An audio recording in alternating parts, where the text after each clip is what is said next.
Basic method में आज ये दोनों संख्या को आसानी से हल करने के लिए सीखेंगे मेरे भाई। ये दोनों संख्या 50 के नजदीक है तो बेस किसे माना जाएगा? 50 को, क्योंकि ये 50 के नजदीक है। संख्या 50 से जितनी ज्यादा या जितनी कम होगी उसे सिंबल के आधार पर प्लस और माइनस सिंबल के आधार पर लिखा जाएगा। ये संख्या 50 से 6 ज्यादा है इसलिए प्लस 6, ये संख्या 50 से 12 ज्यादा है इसलिए प्लस 12 करेंगे। दोनों में से किसी भी एक संख्या को तिरछे रूप में सिंबल के आधार पर प्लस या माइनस करेंगे, किसी एक को ही। अगर यहाँ पर 56 में अगर 12 को जोड़ दिया जाए, अगर इस प्रकार से तिरछा देखा जाए तो इसका योगफल 68 आएगा, और अगर इस प्रकार से अगर जोड़ा जाए तो भी योगफल 68 आएगा। लेकिन आप अपनी सुविधा के आधार पर किसी भी एक संख्या को तिरछे रूप में आप जोड़ सकते हैं सिंबल के आधार पर। तो यहाँ पर प्लस सिंबल है इसलिए जोड़ेंगे। तो 62 में यदि 6 को जोड़ दिया जाए तो 68 होगा। हम लोग बेस 50 को मान रहे थे, ये आपका 100 का आधा है इसलिए संख्या को हम लोग आधा कर देंगे। तो 68 को जब आधा करेंगे तो 34 हो जाएगा। अब ये 100 का आधा था इसलिए 100 को ध्यान में रखते हुए इस पर डबल जीरो लगा देना है। इसके बाद दोनों संख्या 50 से जितनी ज्यादा या कम होगी दोनों को आपस में गुना करेंगे।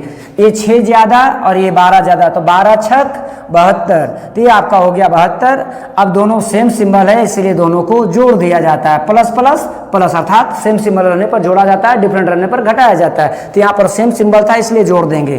तो 3 4 7 2 इसका आंसर हो गया मेरे भाई। नेक्स्ट, ये संख्या 50 से 8 ज्यादा है और ये संख्या 50 से 18 ज्यादा है। तो दोनों में से किसी एक ही संख्या को सिंबल के आधार पर तिरछे रूप में जोड़ या घटा देंगे। तो यहाँ पर प्लस सिंबल इसलिए जोड़ देंगे। तो 68 में अगर 8 को जोड़ दिया जाए तो 76 हो जाता है। अब इस 76 को आधा करेंगे क्योंकि हम लोग बेस 50 को मान रहे थे, ये 100 का आधा है इसलिए आधा कर दिया जाएगा। तो 76 का यदि आधा किया जाए तो हो जाता है 38। अब इस पर लास्ट में डबल जीरो लगा देना है। इसके बाद दोनों संख्या 50 से जितनी ज्यादा होगी दोनों को गुना कर सेम सिंबल रहने पर इसमें जोड़ देंगे। तो एक 8 ज्यादा है, दूसरा 18 ज्यादा है, तो 18 में 8 से गुना करेंगे, 18 8 144 को इसमें जोड़ दिया जाएगा। तो हो गया आपका 3944, इसका आंसर हो गया। अब इस प्रश्न का उत्तर मेरे भाई आप कमेंट बॉक्स में देंगे। ये दो संख्या को आपस में गुना करना है मेरे भाई। जब दो संख्या को अगर आपस में गुना करेंगे तो ये किसके नजदीक है उसे बेस मान के, क्योंकि हम लोग बेसिक मेथड पढ़ रहे हैं इसलिए बेस मानकर इसे मल्टीप्लाई करेंगे।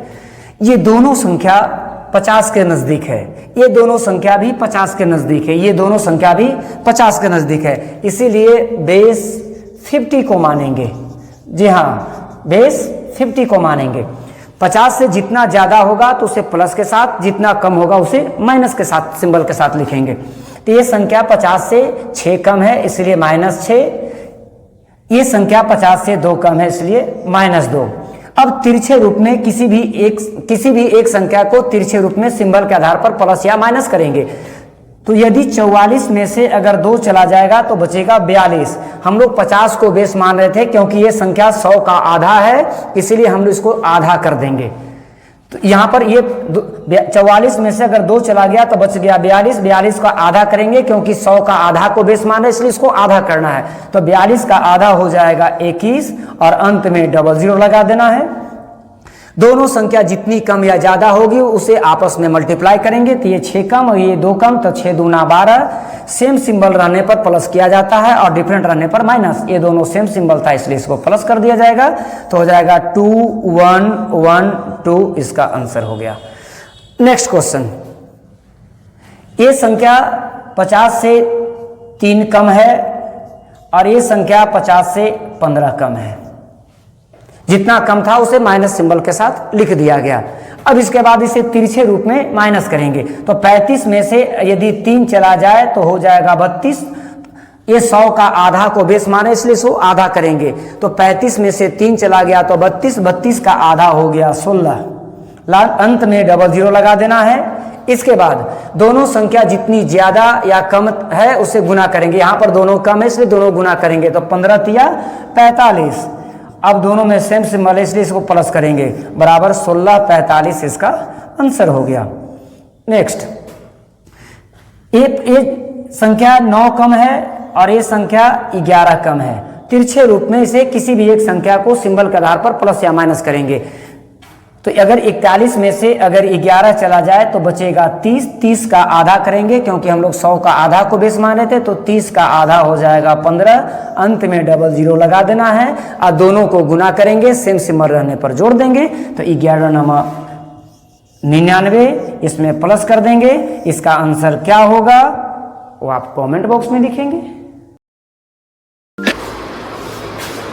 ये दोनों संख्या 50 के नज़दीक है, इसलिए बेस 50 को मानेंगे, बेस 50 को मानेंगे। ये संख्या 50 से 11 ज़्यादा है और ये संख्या 50 से 3 कम है। तो संख्या 50 से जितनी ज़्यादा या जितनी कम होगी उसे ज़्यादा रहने पर प्लस सिंबल के साथ और कम रहने पर माइनस सिंबल के साथ लिखेंगे। इसके बाद अब उसे तिरछे रूप में सिंबल, किसी भी एक संख्या को तिरछे रूप में सिंबल के साथ प्लस या माइनस करेंगे। यदि 61 में से 3 को घटा दिया जाए या फिर 47 में 11 को जोड़ दिया जाए तो आएगा 58। हम लोग 100 का आधा को बेस मान रहे थे, इसलिए जो भी संख्या आया है उसे आधा कर देंगे। तो 58 का आधा हो गया 29। इसके बाद अंत में 2 को जीरो लगा देना है। संख्या 50 से जितनी ज़्यादा या कम है दोनों को आपस में गुना करेंगे। तो 11 तिया 33। अब डिफरेंट सिंबल रहने पर इसे घटा दिया जाएगा क्योंकि प्लस माइनस माइनस होता है, डिफरेंट सिंबल है तो घटाएंगे, सेम रहने पर प्लस किया जाता था। तो ये आपका हो गया 10 में से जब 3 गया तो 7 और ये 9 में से जब 3 गया तो 6, ये आपका 8 बच गया, ये आपका 2 हो गया। ये इसका आंसर हो गया मेरे भाई। अगला क्वेश्चन, ये संख्या 50 से 8 ज़्यादा है और ये संख्या 50 से 8 कम है। तिरछे रूप में किसी एक संख्या को सिंबल का, तिरछे रूप में किसी भी एक संख्या को सिंबल के आधार पर प्लस या माइनस करेंगे। यदि 42 में 8 जोड़ दें तो 50 हो जाएगा, या 58 में 8 घटा देंगे तो भी 50 हो जाएगा, और जो भी जोड़ने या घटाने के बाद आएगा उसका आधा करेंगे। तो ये हो गया 58 में से यदि 8 चला गया तो 50, 50 का आधा हो गया 25, अंत में 2 को जीरो लगा देना है। दोनों संख्या जितनी ज़्यादा या कम है उसे आपस में गुना करेंगे। तो 8 8 64। अब यहाँ पर डिफरेंट सिंबल होने के कारण से इसे माइनस कर देंगे। तो अब यहाँ पर हो जाएगा आंसर 2 4 3 6, इसका आंसर हो गया मेरे भाई। अब इस प्रश्न का उत्तर यदि समझ में आया हो तो इस प्रश्न का उत्तर आप कमेंट बॉक्स में देंगे।